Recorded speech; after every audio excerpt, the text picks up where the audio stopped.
It's time for overtime. Stop what you're doing and listen. In the world of sports, it's all about the playmakers in today's headlines, from locals to the pros, with interviews from local standouts and sports all-stars across the country that will have you talking. He'll shoot, and he hits it at the buzzer. Hear from coaches to players, sports analysts, and broadcasters who are a part of the action every day. Overtime, now with Bert Ramin on ESPN 102.3 AM 1000 KSOO, Sioux Falls sports leader.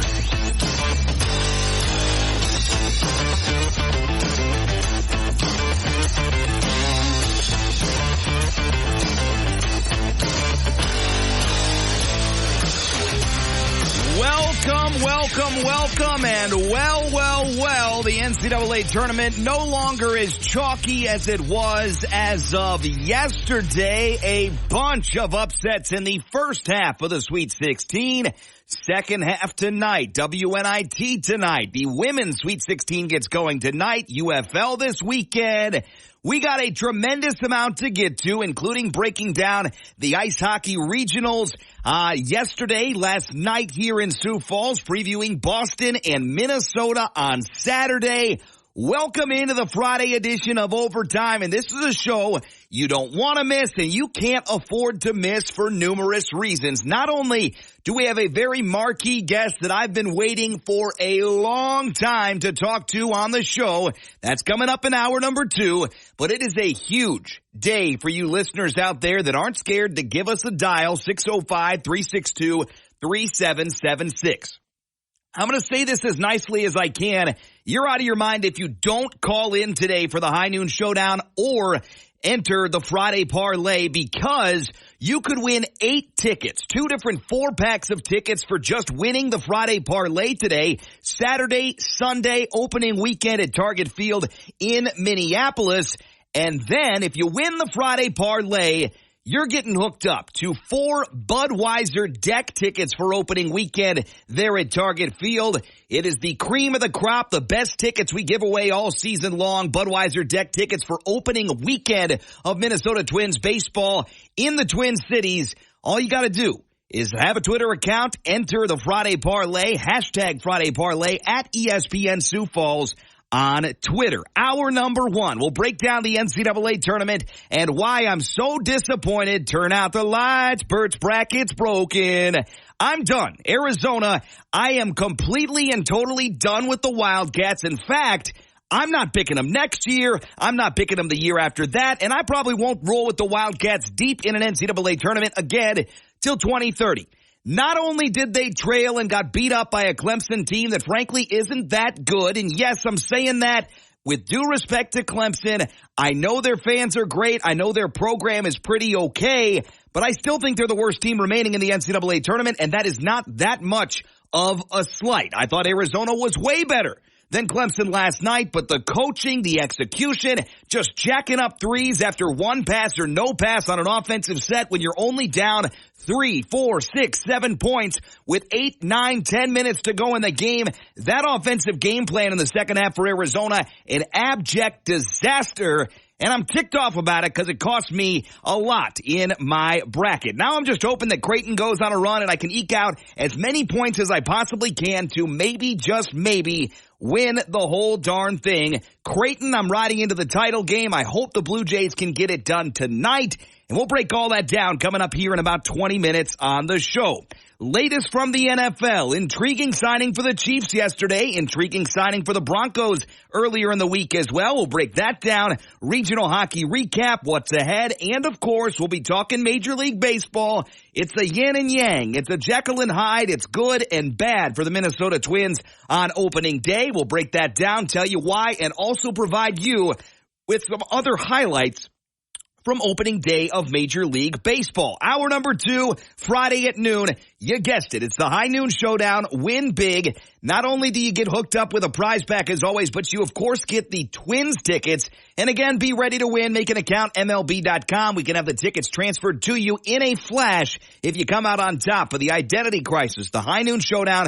We got Twins tickets to give away throughout the Twins season. And I would love to send you and your family, you and your friends out to Target Field on us at ESPN Sioux Falls. High Noon Showdown headlines at noon. Friday Parlay Live 12:20. And then a guest that I can't wait to talk to, one of my heroes in sports media, one of my heroes in NFL draft coverage. We've got ESPN NFL draft analyst Matt Miller joining us around 12:30 today to talk about his most recent mock draft, where the quarterbacks will go, what quarterback fits Minnesota the best, and also what positions are overvalued and what positions are undervalued in this year's NFL draft. We'll talk about his story and his ascension into a role as one of the lead NFL draft analysts with ESPN and so much more. Can't wait to chat with Matt Miller of ESPN, the NFL draft analyst and insider with ESPN. Finish up the show today with the good, the bad, and the ugly. NHL yesterday, the Minnesota Wild got a win, but so did the two teams they're chasing. We'll start out with St. Louis as the Blues get a 5-3 home win over Calgary. Krug clears it all the way down for the empty net. It's wide. Pounded in by Butch Neighbors with authority. And it's an empty net goal for Butch Neighbors. A 5-3 Blues lead with 1:15 to go. That score would be final 5-3. St. Louis moves their record to 39-30-4. Minnesota wins over visiting San Jose 3-1. Big weekend ahead for the Wild. New record for Minnesota 35-28-9. Matt Boldy finding the back of the net last night. Brees off alone in front. Shot block rebound. They score! 18 seconds in. Boldy has put the Wild in front 2-1. Audio courtesy there of K-Fan. Elsewhere, Vegas, another team that the Wild are chasing, won in Winnipeg last night 4-1. Golden Knights are 40-25-8. And another highlight-worthy share here, New York Rangers, Colorado Avalanche from Denver last night. This one goes to overtime. This one went to shootout. And the Rangers finished the job on the road. Now Vinny Trocheck, he can win it. In across the blue line, moving down the left side. Trocheck to the circle, cuts to the slot. Deke shoots, he scores! Rangers win! Rangers win game number 49 of the season, 49-20-4. Avalanche fall to 46-21-6. That audio, ESPN New York. Other finals to take note of. Chicago lost to Ottawa in Ottawa last night 2-0. And Detroit blanked on the road in Raleigh against the Hurricanes 4-0. Tonight in the NHL, just one game. Devils at Sabres, 6 o'clock on the NHL Network. And next up for the Wild, I mentioned it's a big weekend, Saturday afternoon, 2:30 on ESPN Plus and Hulu. A huge opportunity for Minnesota to stake their claim in a potential run down the stretch. They play host to Vegas, the team that currently occupies the eighth and final spot in the wild card of the Western Conference. Golden Knights at the Wild, 2:30 Saturday afternoon, ESPN Plus and Hulu. Speaking of finishes you wouldn't want to miss from yesterday in the sports world, Atlanta does it again. Overtime to settle the slate between the Hawks and Boston Celtics. Here's how the Hawks won it off the fingertips of DeJounte Murray. Now it's down to 4-3. DeJounte in the middle. Shoots head of the key. Bang! And the Hawks are going to win this game in overtime. DeJounte Murray just shot it over Drew Holiday. And the Hawks take the lead. 123-122. That would be the final score. 123-122. Boston 57-16. Atlanta playing hard. Probably not a playoff team. We'll wait and see. 34-39. The overall record now for the Hawks. Elsewhere, another upset. Milwaukee was in New Orleans last night. Zion goes to work and the Pelicans get the win. Now McCollum, shot clock at 10. CJ to the nail. Still dribbling the Zion. Throw it up and in with a left hand over Giannis, who fouled him on the way up. He'll get a free throw. 107-100 the final there. New Orleans 45-28. Audio courtesy of WRNO. Tonight in the NBA, Warriors at Hornets leads us off at 6 o'clock. Lakers at Pacers same time. Bulls at Nets. Suns at Thunder. 7 o'clock start on that last one. Timberwolves in action in Denver against the Nuggets. Big game starts at 8 o'clock. Mavericks visit the Kings. The nightcap 9 o'clock on NBA TV. Last night, San Diego State went up against UConn, and the Huskies march right through the Aztecs, 82-52 the final. Here's Seth Greenberg on who could beat UConn the rest of the way. I think Purdue. I think Purdue's the only one that has a shot. I'm saying they're not Purdue. They're Purdue. Purdue can control the tempo of the game. They're going to play through Edey. He's impossible to game plan for. If you double him, they're going to kick it back out. I think they won't turn it over. They can make enough threes. You got to be able to score against these guys. They're going to score. They're going to get extra possessions potentially on the glass. Look, I think UConn's the best team in the country, but if I had to pick one team, I think it would be Purdue because of Edey. He's just different. He's so hard to game plan for because you've never seen anyone like him. And, of course, that would be a title game matchup between the Boilers and the Huskies, UConn and Purdue. Alabama, North Carolina, the 4 seed. Crimson Tide moving on. We knew about this guy, but the world introduced to former Summit Leaguer, former North Dakota State Bison Grant Nelson last night in an 89-87 win for Bama. Nelson, 24 points, 12 rebounds, and 5 blocks. He had a lot of great things to say about his teammates post-game. Just all the confidence in the world. These guys coming up to me, telling me great things. You know, I didn't start this tournament with the best 2 games. And then, you know, these guys just saying, like, go out there, go get a bucket, really. That gives me a lot of confidence, and I give them a lot of credit. I couldn't have done it without them. 89-87, Bama over North Carolina. Clemson knocked out second-seeded Arizona 77-72. And Illinois just ekes out the win over Iowa State. Tough first half for the Cyclones, but Illinois gets 29 from Terrence Shannon Jr., 72-69 the final. Iowa State season comes to a close with a final record of 29-8. Tonight in the Sweet 16 for the men, NC State and Marquette, 6 o'clock on CBS. Gonzaga and Purdue, 6:30 on TBS. Here's Purdue head coach Matt Painter on the matchup with the Zags. Obviously excited about being here, competing. We know we have a tough opponent in Gonzaga, who we played earlier in the year. They great front line, great guards, just great players in general. Hall of Fame coach. That game gets going 6:30 on TBS, 8:30 on CBS, Duke and Houston, 9 o'clock on TBS, Creighton and Tennessee in the nightcap in the final game of the Sweet 16. Women's basketball, WNIT play resumes tonight for a couple area programs. North Dakota State visits Minnesota 7 o'clock tonight, and USD at Wyoming 7:30. The official start time. Listen locally on GoYotes.com there, and also on that Varsity Network app. Sweet 16 also begins today for the women. 1:30, Oregon State and Notre Dame. 4 o'clock, Indiana and South Carolina. 6:30, NC State and Stanford. And 9 o'clock, it's Gonzaga and Texas. That entirety of the Sweet 16 on the women's side broadcast today on ESPN. Major League Baseball opening day yesterday was fun to watch the Chicago Cubs duke it out with the reigning World Series champion Rangers. Rangers ultimately get the win 4-3. Other finals, Detroit wins in Chicago over the White Sox 1-0. Yankees over the Astros 5-4. Dodgers beat up on the Cardinals 7-1. Cleveland blanks Oakland on the road 8-0. And Arizona, the Diamondbacks, 14 runs in 1 inning against the hapless Colorado Rockies. They win the game 16-1. And of course, we can't wait to talk about those Minnesota Twins. 4-1 winners in Kansas City on opening day yesterday. Pablo Lopez, fantastic. Royce Lewis dinged up, but not before he homered to start the season for the Twins. 0-2 pitch, swung on and lifted in the air left field. Melendez going back. Melendez still going back. How about that for an opening day? Home run, Royce Lewis to left. Twins are on the board. It's 1-0 Minnesota. Chris Atterbury on the call, Minnesota Twins Radio Network. Royce Lewis with a homer and an injury concern. More on that later in the show in just a moment. And again, today in Major League Baseball, we got a big slate, although a lot of those series game 2s are for Saturday. A couple postponements rescheduled to today. Brewers and Mets 12:40. Yankees at Astros 7:10. Guardians at Athletics 8:40. Rockies at Diamondbacks 8:40 as well. Cardinals at Dodgers 9:10 on Apple TV+. Next up for the Twins, Saturday, same time as yesterday, 2:30 pregame, 3:10 the first pitch time in Kansas City against the Royals. And we can't not dip our toe into some NFL talk and draft talk today. Draft is less than a month away from Detroit. Mike Tannenbaum, Chris Canty waxing poetic about what the Cowboys could and should do in round 1 this year.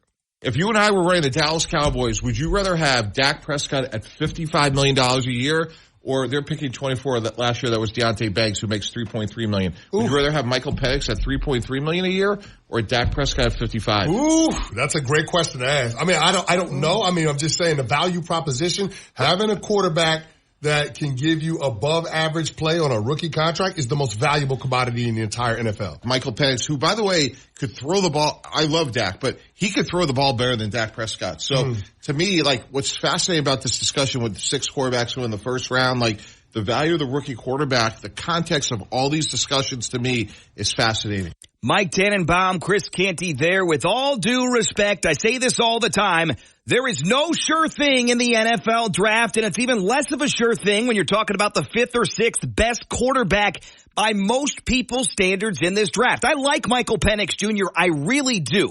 I think in the right situation, which could be Dallas, he could be a stud in the NFL. But saying that he is simply better or you'd rather have him than Dak Prescott, who is a surefire, can't argue, can't debate, top 10 quarterback in the NFL, ludicrous to me. Dak gives Dallas a great chance to win it all this year. I'm not saying they will. I know their history, and I know their letdown and disappointment, and they're not doing Dak and McCarthy any favors this offseason in Big D.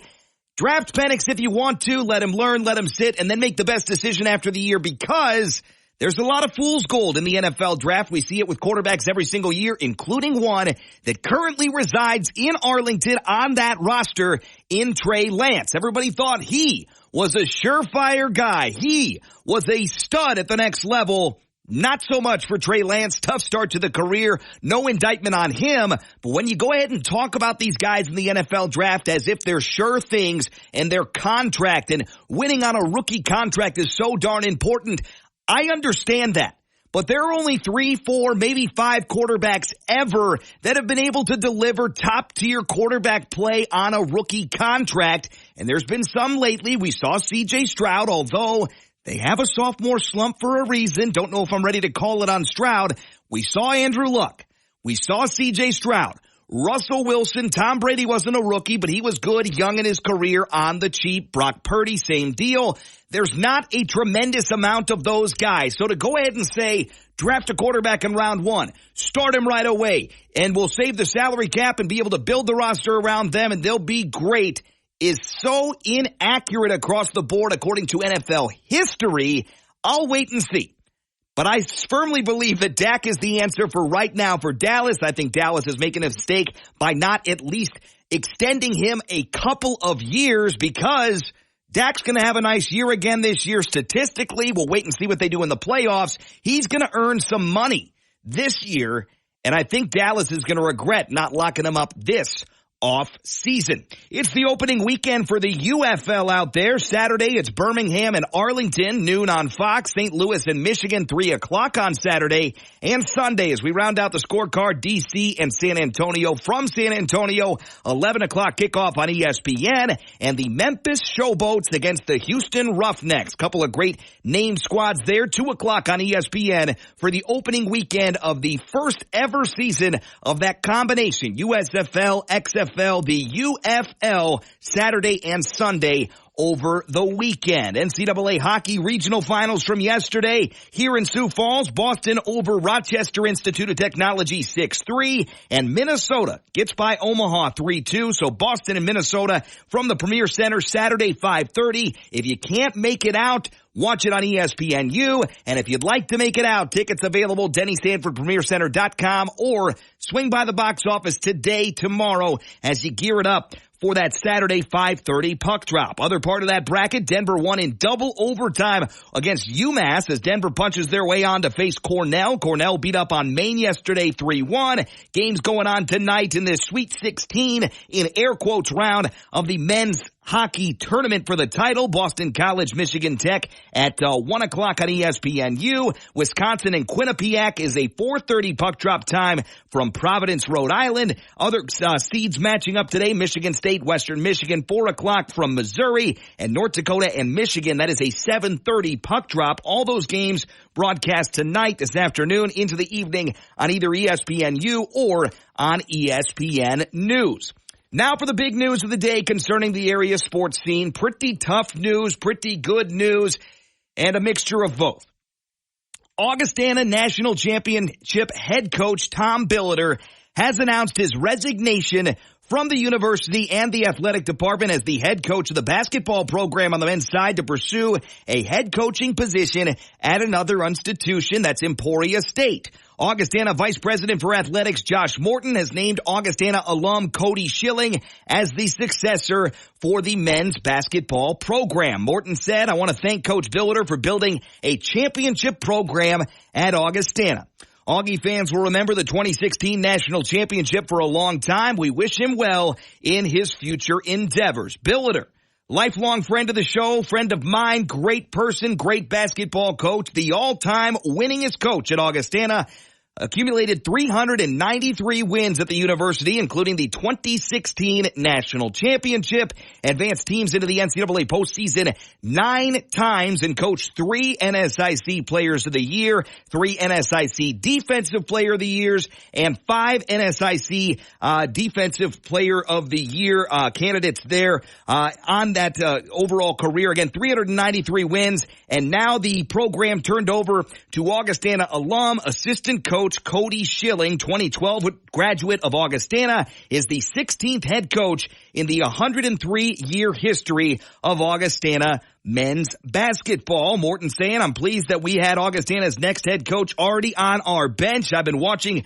Coach Schilling for the last 3 years in anticipation of this moment, and I'm thrilled to call him our 16th head coach." Celebration, formal introduction to Coach Schilling will take place Tuesday at 1:30 p.m. inside the University Welcome Center on Augie's campus. That gathering open to the public, but I want to say this as we go to break. I can't wait to feature Augustana basketball moving forward. Great partner of the show. I love supporting our local college basketball teams, whether it's Augustana, USF, South Dakota State, USD, and the teams out to our west, the team down to our south in Nebraska and elsewhere, NSIC, Summit League, and it's the people that matter the most. And I got to tell you, from the bottom of my heart, thanks to Coach Billiter for everything that he's done for Augustana basketball, the impact he's left, the legacy, the foundation he built. And now I'm excited to watch what Cody Schilling does moving forward. But I really hope and wish Billiter all the best out at Emporia State. Bravo, Coach. We will miss you around here. I'm still going to bug the heck out of you, and I'm going to follow along with some Emporia State basketball moving forward, too.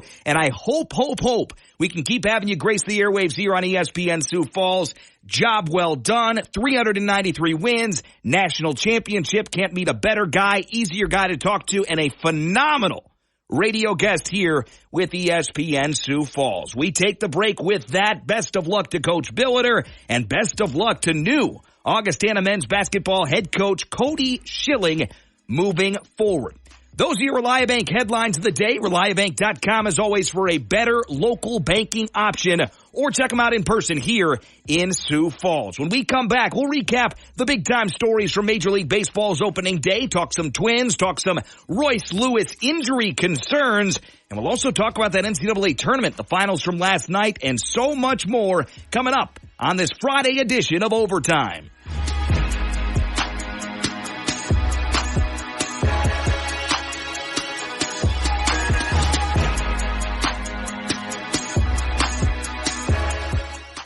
Overtime is in the middle of your workday. Unwrap your sandwich and get caught up with Bert Rameen on ESPN 102.3 and AM 1000 KSOO, Sioux Falls sports leader.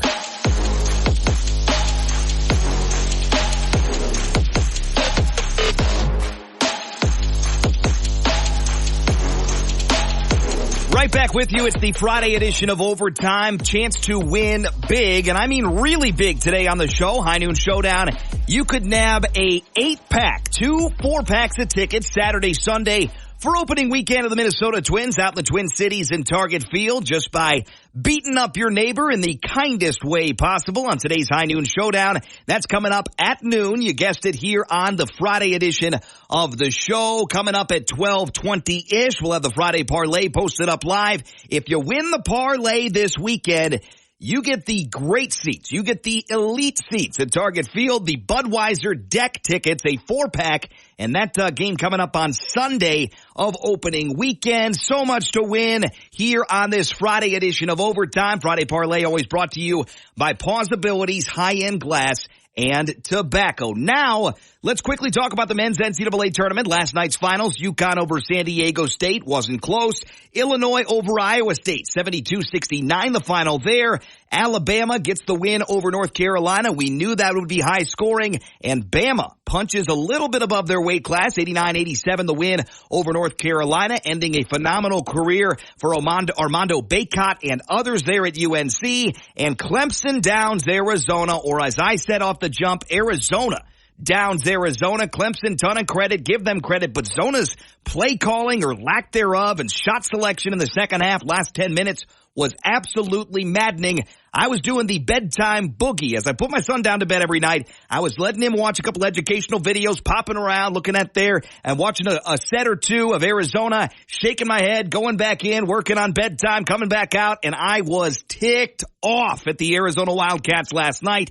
Still am, as a matter of fact. So your Elite Eight on that left side of the bracket. West Region, Alabama and Clemson. Marquee football matchup of the past. Marquee basketball matchup coming up on Saturday, 7:45 on TBS, the time for that one.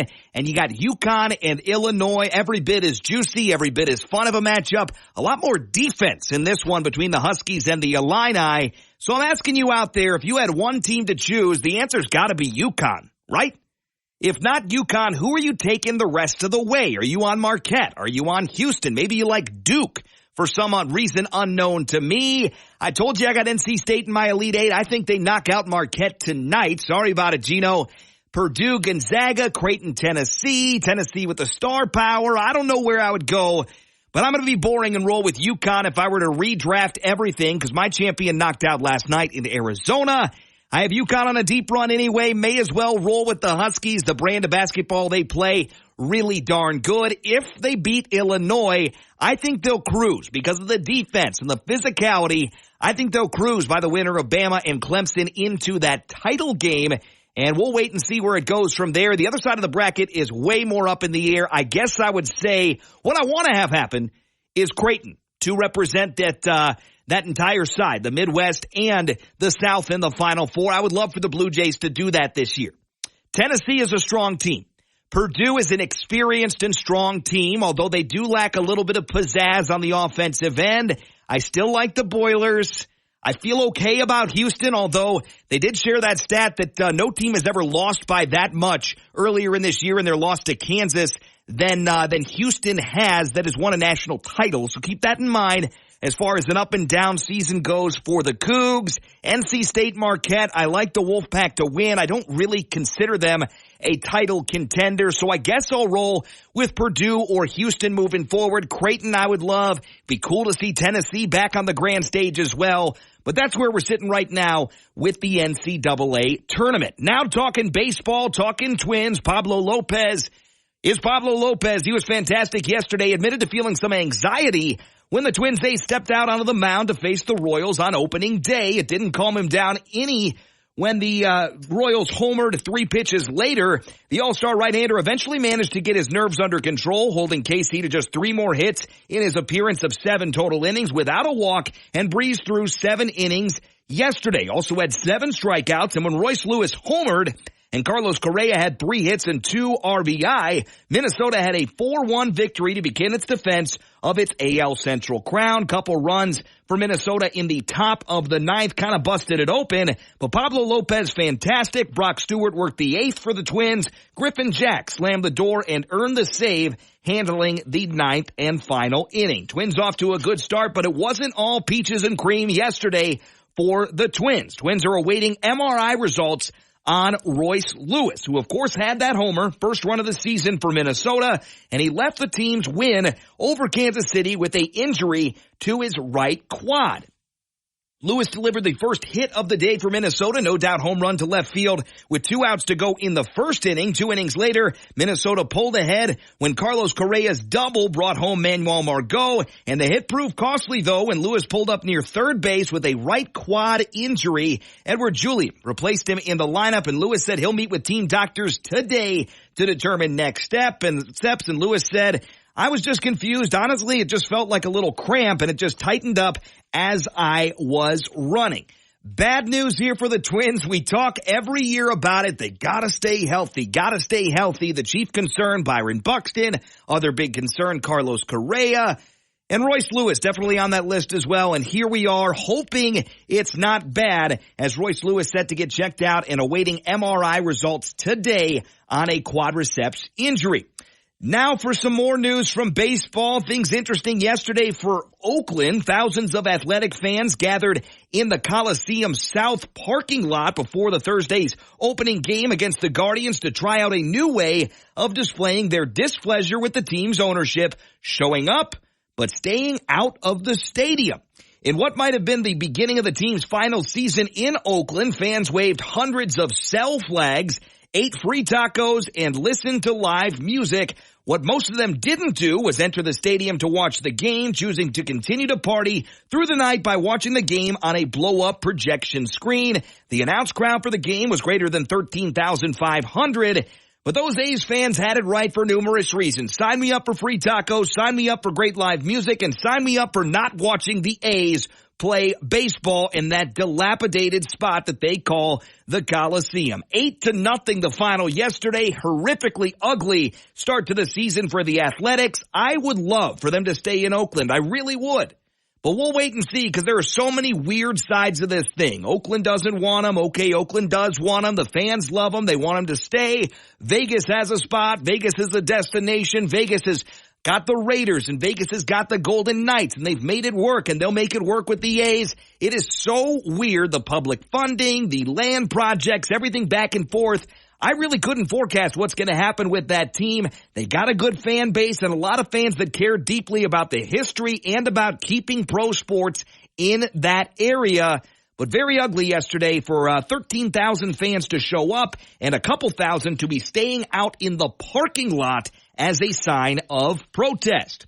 The Arizona Diamondbacks didn't give their fans any reason to protest yesterday. 14 runs in the third inning and eventually had a 16-1 win over the Rockies last night. The 14 runs were the most in an inning on opening day for any team since 1900. Arizona, the defending NL champions, led 2-1 going into the bottom of the third, but then sent 18 batters to the plate, had 13 hits, 2 walks, and a sac fly.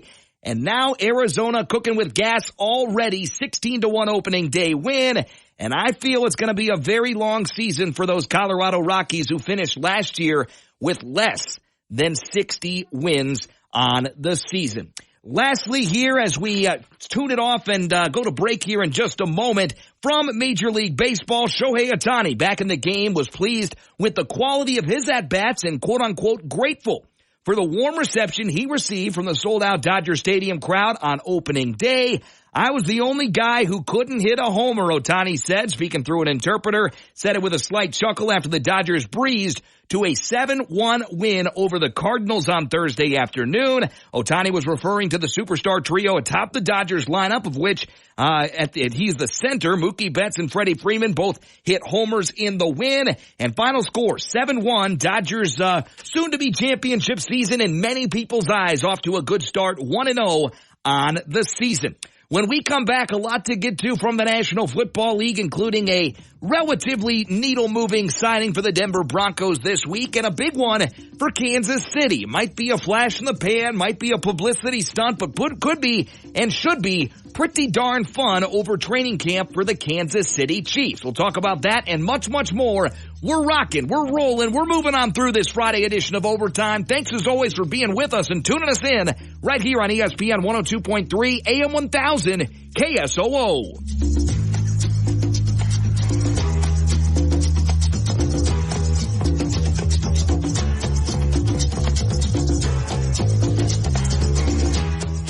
You want more of Overtime?